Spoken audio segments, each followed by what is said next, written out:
We're here on a Friday afternoon, sunny day, in front of the Dundas Square Cineplex. This is Jake and Jacob. And I'm Jacob. And we're about to see Avengers Infinity War, starring Chris Evans. And that's all. That's it.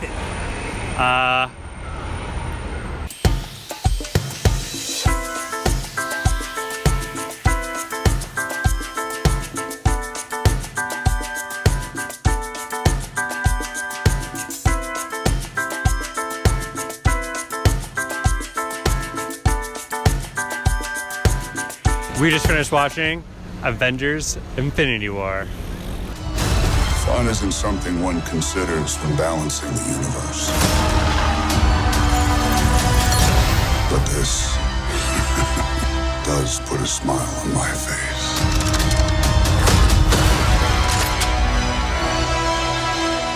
Well, that was probably like the biggest collaboration of anything you'll ever see. Like, it's crazy that we're living in a time when movies like this can exist, you know? Like, who ever thought there would be an Ant-Man movie? Like maybe like we take it for granted now, and especially kids now growing up, but like, you know, like back in the day when you're like watching your cartoons or you're reading your comics, and like it was so cool just to see like a real live action superhero on screen, but it was kind of rare. And now we get everything. Now we're at the point where we're at Infinity War, we just have a collaboration of like just like every major Marvel hero except for X-Men. And it's like, you know what I mean? Yeah, man. It's bonkers. I want to give your thoughts first while I think. Yeah, it's so crazy. Like, to think, like, 6 years ago, we got Avengers, the first Avengers movie, and that alone felt like huge. It just felt like one of the biggest movies that come out ever, because you had Cap and Iron Man and Thor, and I'm like, wow. Hulk. And Hulk, but we got, well, new Hulk, right? In a way, new old Hulk. But now it's just like, we're at a point now, it's like we have all these new characters like Doctor Strange, and, you know, now we got Spider-Man finally in the Marvel Universe, and we're at a point now, it's like, it is insane how big this is. This is just giant. This movie goes across the universe. We see so many different battles. We see everything. This is easily, and who knows what the next movie, like, it's always going to be the time here I'm going to say, this is the biggest movie, and I'll say it next year, and I'll say it when Avengers 25 comes out. It's an event whenever these movies come out. That's the thing. It definitely is an event. Like, this is a full theater. Everyone's the reactions are crazy. There's just so much going on. But we're going to make a big deal about this. We're not going to give away spoilers. We're just going to give you our instant reaction from seeing this movie fresh out of theater. We will do a spoiler talk later. It'll come out in the future. But just our initial like feelings, just how we feel right now. If you've watched our Black Panther review, you'll know that I'm way behind on all these Marvel films. I sort of lost interest. Plus, I'm like kind of like a DC guy, which doesn't help.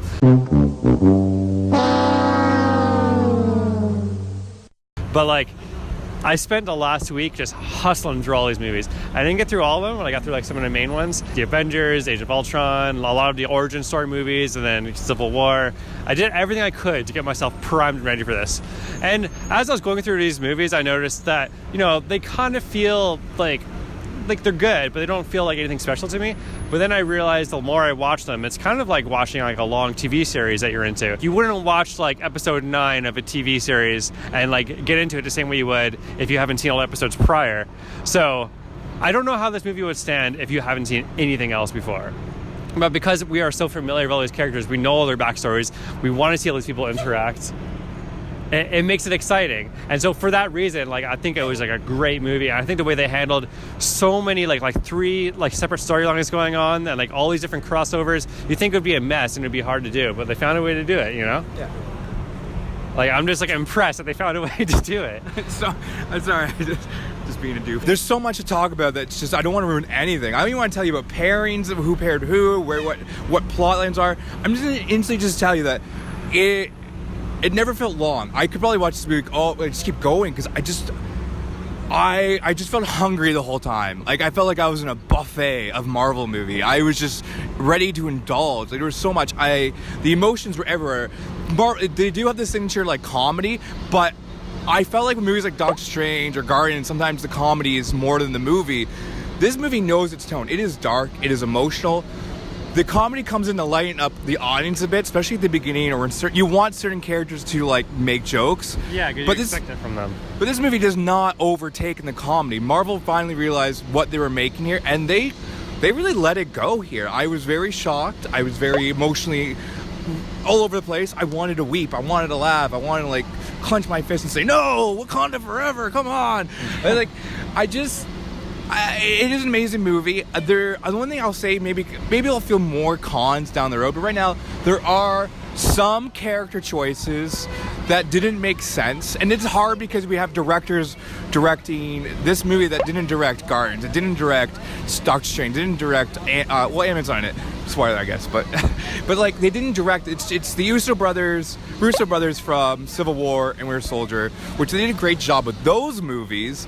But it's so maybe the just certain characters didn't feel correct to me, maybe, but everyone else, it did feel like they did get the comedy and the tone and the character down. But just their choices were meant a little different. Besides that, like, the battle scenes are gorgeous. Thanos is probably the greatest villain. It is the greatest villain in Marvel history, and one of the greatest villains I've seen. You don't count all the Spider-Man villains.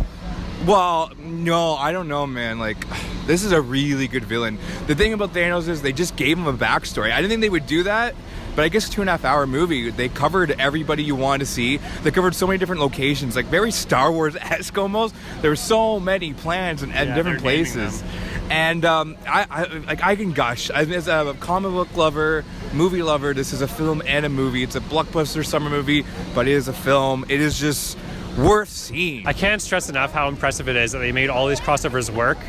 And it wasn't just a classic, like, oh, you're the guy who does this kind of thing. Like, you know what I mean? They made them work in like a fun way, and it wasn't like they didn't dwell on it too much, like all the meetups between new characters. And I don't know, I felt like when like for example, like when like the Guardians were on screen, it felt like I was watching a Guardians movie, you know? So they nailed that pretty well. I guess like there's a lot of like hands in the pot though, you know what I mean? Like they're all like working together to make this movie work. I honestly enjoyed it from beginning to end. I really like Thanos again, and I don't know how much rewatchability it has. Like, maybe I can see myself go back and watching it again, but I feel like it wouldn't have the same impact. It only has such a big impact because you were seeing all these characters that you are familiar with interact with the first time. It's not like the action scenes are good, but I don't think they're good to the point where I'm like, oh, I gotta see that again. You know what I mean? Yeah, and that's it's the same thing when I was rewatching the first Avengers movie. I think it was powerful back in 2012 because of the initial first time seeing it. It's kind of like over time not have that impact, especially because now this movie feels so big, but what if the next one makes this movie so small? Like the first Avengers movie feels puny in comparison. But like these are weird cons to talk about that maybe in the future how it could change. But you know, we gotta find something. This movie is really it's overly fun and emotional, and it just hits everything you want. Yeah. It's hard to find certain cons. I'm trying to pick it apart as best as I can because it isn't a perfect movie, but it is the best or one of the best Marvel movies. Yeah, it has everything working against it to be a bad movie. Like there's a lot of moving pieces, but they make it work. So we may as well wrap it up, I guess, right? I would give this movie an 8.5 out of 10. This movie, it's obviously going to rely a lot on what the next movie is going to be. There's a few cons, but I'm going to agree with you. I'm going to give it a 8.5 as well. Jake and Jacob first. Same score. This has been Jake and Jacob. And I'm Jacob.